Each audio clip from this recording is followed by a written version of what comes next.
আকিদা যারা যারা ইসলাম সবার ধর্মের খাতিরে এক। আকিদা যারা যারা ইসলাম সবার ধর্মের খাতিরে এক। মুসলিম জনগণ তোলো সব স্লোগান ওয়াকাফ বিল বাতিল কর। আকিদা যারা যারা ইসলাম সবার ধর্মের খাতিরে এক। আকিদা যারা যারা ইসলাম সবার ধর্মের খাতিরে এক।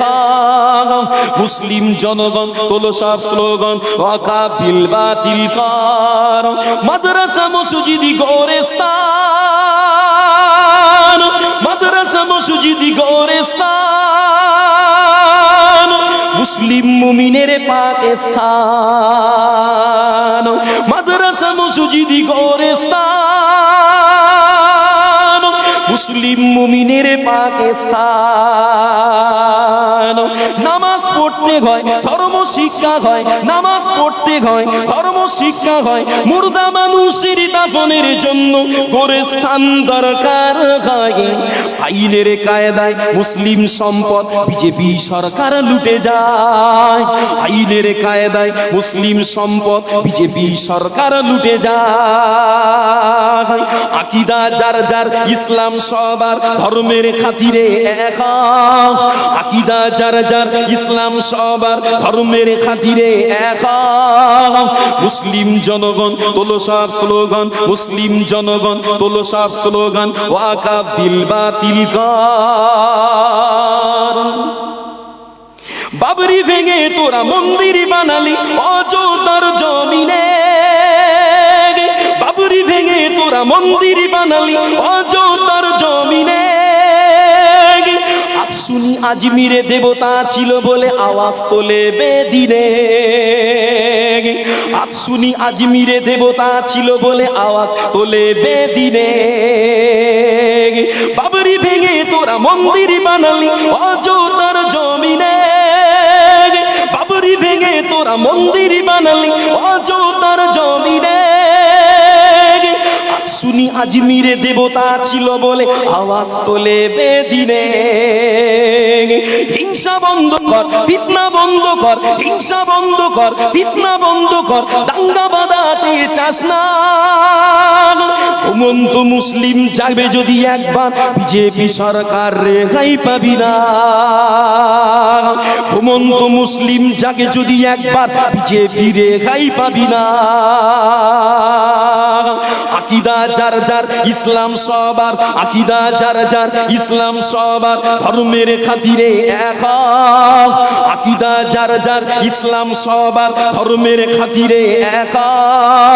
মুসলিম জনগণ তোলো সব স্লোগান ওয়াকাফ বিল বাতিল কর। ঠিক কিনা বলে? দেখ দিচ্ছে ব্রেক মারছেন তো। নামি নারে তাকবীর, নারে তাকবীর। মগানি সালে সওয়া, মগানি সালে সওয়া, নারে তাকবীর।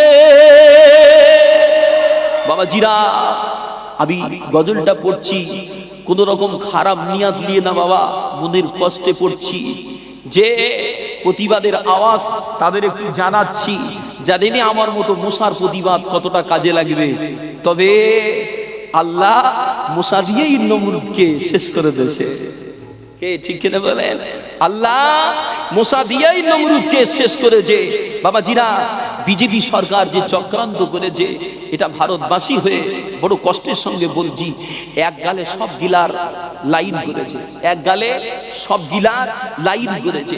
মাদ্রাসার সম্পদ ওয়াকফ করা আছে, মসজিদের সম্পদ ওয়াকফ করা আছে, গোরস্থানের সম্পদ ওয়াকফ করা আছে। সব টানবে, মসজিদও নেবে, মাদ্রাসাও নেবে। শেষ পেশ বলবে মানুষ মরে গেলে পোড়া কবর দেওয়ার জায়গা দেবো না।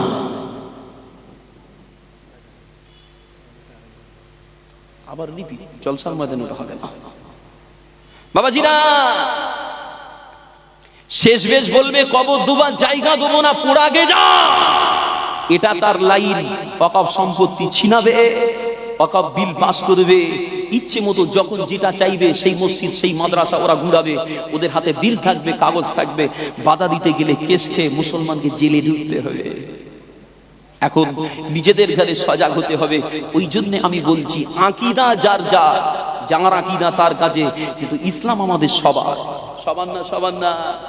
যে যে যে আকীদায় আছেন থাকেন, কিন্তু ইসলামের খাতিরে এক হয়ে প্রয়োজনে মাঠে ময়দানে ডাক পড়লে ছোটে যান। প্রয়োজন হলে কলকাতার রাজপথ বন্ধ করতে হলেও মুসলমানকে দাঁড়িয়ে আইনি পদক্ষেপে আইনের উপর দিয়ে চলে বিলটাকে যেভাবে হলো বন্ধ করতেই হবে, বন্ধ করতেই হবে। না হলে আগামী দিনে আমাদের জেনারেশন গুলো আমাদের ক্ষমা করবে না, আমাদের ক্ষমা করবে না। আর যেটা বলছি, মাদ্রাসা মসজিদ তো ভাঙবেই ভাঙবে, আর লাশগুলো পোড়াতে হবে, মাটি দেওয়ার জায়গা দেবে না। এমনিতেই কিছু ভাই বলে যে মাটি দিয়ে জায়গা নষ্ট হচ্ছে, কে বলে না? বলে না, মাটি দিয়ে জায়গা নষ্ট হচ্ছে।